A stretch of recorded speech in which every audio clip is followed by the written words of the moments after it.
Okay, I just want to do a quick little video on, so I bought this stroller slash jogger that's intended to be a jogger, stroller, plus a bike trailer jogger. And the hitch for the jogger was the trailer was missing. And so I had no way to attach it to my bike. And so this video is just gonna be a quick kind of show of what I did and what I'm doing to create a little bike hitch so that I can use this jogger as a bike hitch, as a bike trailer. Okay, so I went to Home Depot and purchased some galvanized conduit from the electrical section.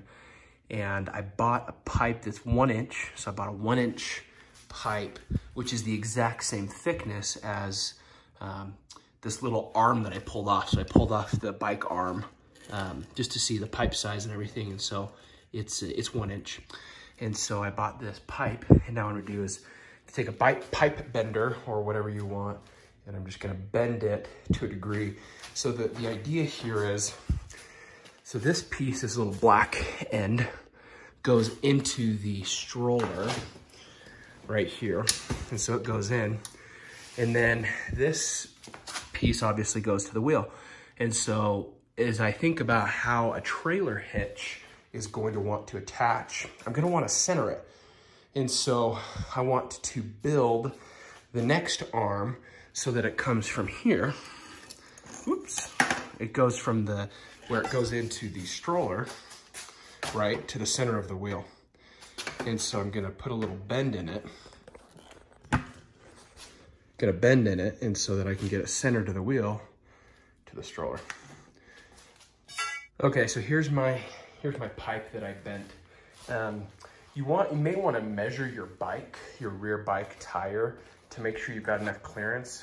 I did, and so that I knew where the center of my bike tire was. Obviously, there's going to be an attachment right here that it connects to your bike, so I included the distance there.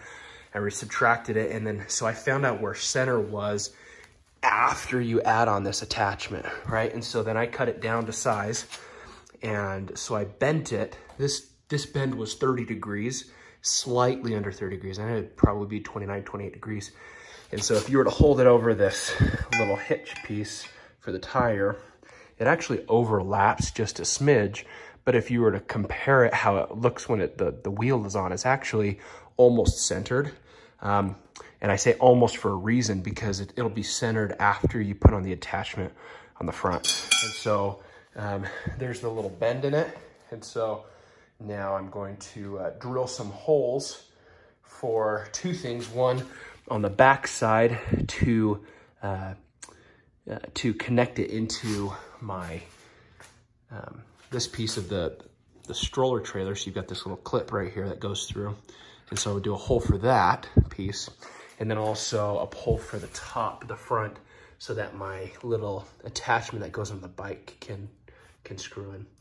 So that's what's next. Okay, so I've just cut the hole for the piece that, for the piece that go into the trailer.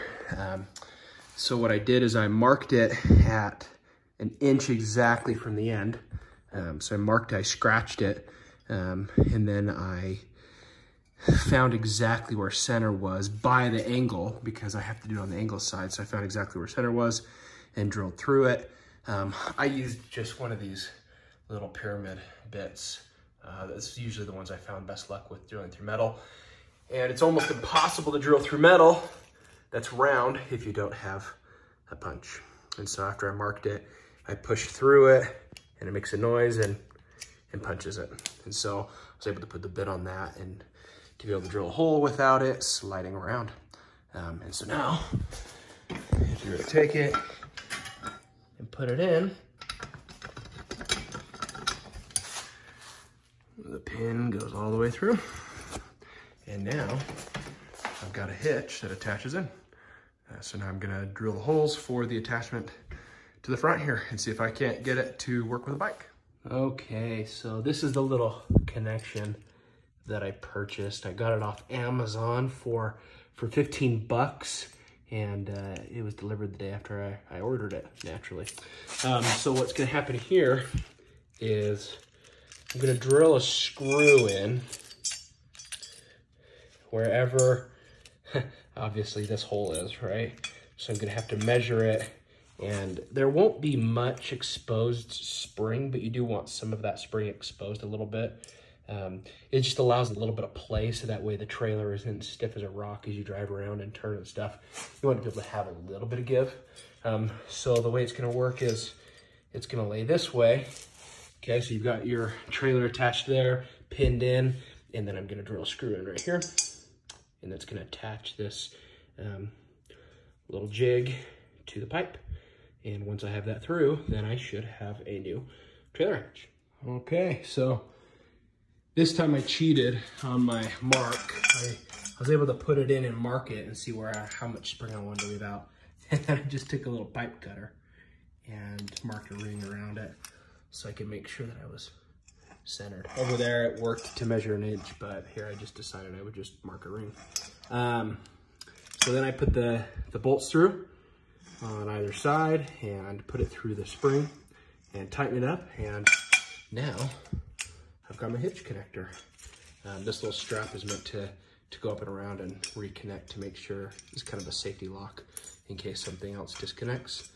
And this little black piece will attach to your bike on the rear, and I'll connect it to my bike and show you how it works.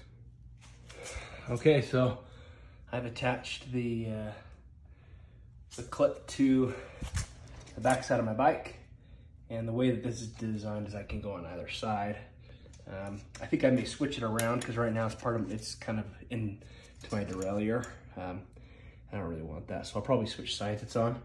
But I mean, it attaches on, it hooks, it bends as it's supposed to, and it's attached to the trailer.